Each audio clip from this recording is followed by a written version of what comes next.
Hello' guys, কি খবৰ আপোনালোকৰ? আশা কৰোঁ আপোনালোকৰ খবৰ ভাল নিশ্চয়, আৰু আমাৰো ভালেই। আজি হৈছে দীপাৱলী। সকলোকে পোহৰৰ উৎসৱ দীপাৱলীলৈ শুভেচ্ছা জনাইছোঁ, আৰু সকলোৰে জীৱনবোৰ পোহৰ হৈ উঠক তাকে কামনা কৰিলোঁ। আৰু আজি যদিও দীপাৱলী হয়, কিন্তু মানে আমাৰ মনবোৰ ইমান ভাল নহয়, কাৰণ বতৰ আপোনালোকে চাব পাৰে। এয়া বতৰ, এয়া দেখিছেনে? মই খিৰিকীৰেই দেখাই দিছোঁ আপোনালোকক। এয়া আমাৰ বাহিৰৰ পৰিৱেশ। একদম কিনকিনীয়া বৰষুণ, তো মানে ইমান ভাল লাগি থকা নাই। আৰু মই এয়া চুৱেটাৰ পিন্ধিব লগা হৈছে। আজি বহুত ঠাণ্ডা, কিন্তু আমাৰ ধুনুৰ ঠাণ্ডা পৰা নাই। ধুনু, তোমাৰ ঠাণ্ডা লাগিছে জানো? আজি তাৰ কিন্তু ঠাণ্ডা নাই, হয় নাই? তোমাৰ ঠাণ্ডা লগা নাই ন? এয়া দেখিছেনে? মই চাকিবোৰ ধুই থৈছোঁ, এইবোৰ কৰি আছে। আৰু এয়া দেখিছে, একো পিন্ধা নাই। তাৰ ঠাণ্ডা লগা নাই মানে। আৰু তাকে সন্ধিয়ালৈ বৰষুণ ৰয় নে নৰয় চাই লওঁ। আৰু যদি বৰষুণ ৰয়, তেনেহ'লে কলগছত চাকি জ্বলাম, আৰু তাকে আপোনালোকক দেখাম। চাই থাকিব ভিডিঅ'টো। আৰু আমাৰ বম আনিছিলে, পৰহিয়ে আনিলে বম। আধা ফুটালোৱে আমি। আৰু দেখাই দিয়া ধুনু, বম দেখাই দিয়া। এইয়া বম আমি আধা ফুটাই শেষ কৰিলোৱে। এতিয়া এইখিনি ৰৈছেগৈ, তাকে দেখাই দিয়া। এইখিনি ৰৈছে, আৰু এইয়া আজি এইবোৰ ফুটাম, হয় নাই? বৰষুণে কি কৰে নাজানো, তথাপিতো এইয়া। কোনে আনি দিছে তোমাক? পাপাই আনি দিছে।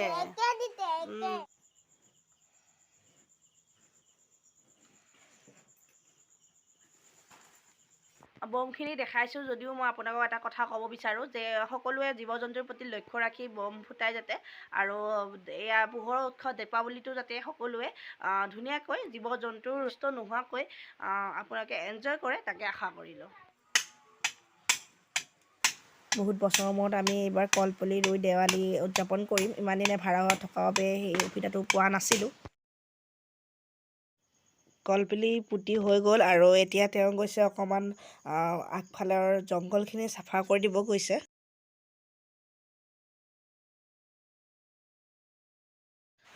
বাহিৰত যিহেতু বৰষুণ এৰা নাই, সেইকাৰণে মই ইয়াতে ৰংগলী আঁকিছোঁ, আৰু এয়া চাকি ৰেডি কৰি লৈছোঁ। ভাবিছোঁ বাৰান্দাতে কেইখনমান জ্বলাই দিওঁ।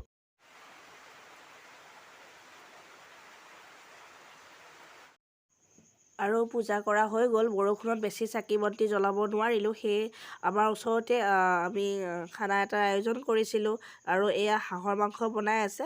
আমাৰ ঘৰৰ ওচৰৰ মানুহ এঘৰ ঘৰলৈ আহিলোঁ, আৰু আজি ৰাতিৰ সাঁজ তাতেই খাম। আৰু এয়া হাঁহৰ মাংস বনাই আছে, আৰু এয়া লগত বোকা কোমোৰা। এয়া মাংস হ'ব আৰু অলপ পিছতেই। আজি হৈছে কালী পূজাৰ পিছদিনা, মানে দীপাৱলী। আৰু আজি আমি চাকি জ্বলাওঁ, আৰু আজি যিহেতু বৰষুণ দিয়া নাই, সেয়েহে আমি এতিয়া কলগছত চাকি জ্বলাই আছোঁ।